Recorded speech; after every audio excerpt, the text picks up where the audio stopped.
कोल्हापुरातील Shri prince Shivaji Maratha boarding house संस्थेच्या उजगाव इथल्या न्यू पॉलिटेक्निक कॉलेजमध्ये डिग्री इंजिनिअरिंग कोर्सेस सुरू झालेत। नवी दिल्लीतील अखिल भारतीय तंत्र शिक्षण परिषदेकडून याबाबत अंतिम मान्यता मिळाली आहे। त्याचबरोबर न्यू पॉलिटेक्निकचं नामांतरण आता न्यू इन्स्टिट्यूट ऑफ टेक्नॉलॉजी असं झाल्याची माहिती अध्यक्ष डॉक्टर के.जी. पाटील यांनी पत्रकार परिषदेत दिली।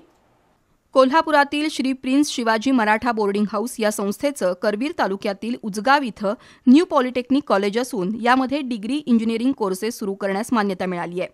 बहुजनांच्या या संस्थेत डिग्री इंजिनिअरिंग कॉलेज सुरू व्हावं ही संस्थेची इच्छा पूर्ण झाली आहे। गेली 40 वर्ष तंत्रशिक्षण क्षेत्रात हजारो सक्षम अभियंते घडवणारं न्यू पॉलिटेक्निक आता नव्या रूपात देशपातळीवर नावलौकिक प्राप्त करेल असा विश्वास अध्यक्ष बी.जी. बोराडे यांनी व्यक्त केला। तर संस्थेकडे आवश्यक सर्व घटकांची पूर्तता असल्यानं NIT हे उत्कृष्ट शैक्षणिक केंद्र बनेल असं मत प्राचार्य डॉक्टर संजय दाभोळे यांनी व्यक्त केलं।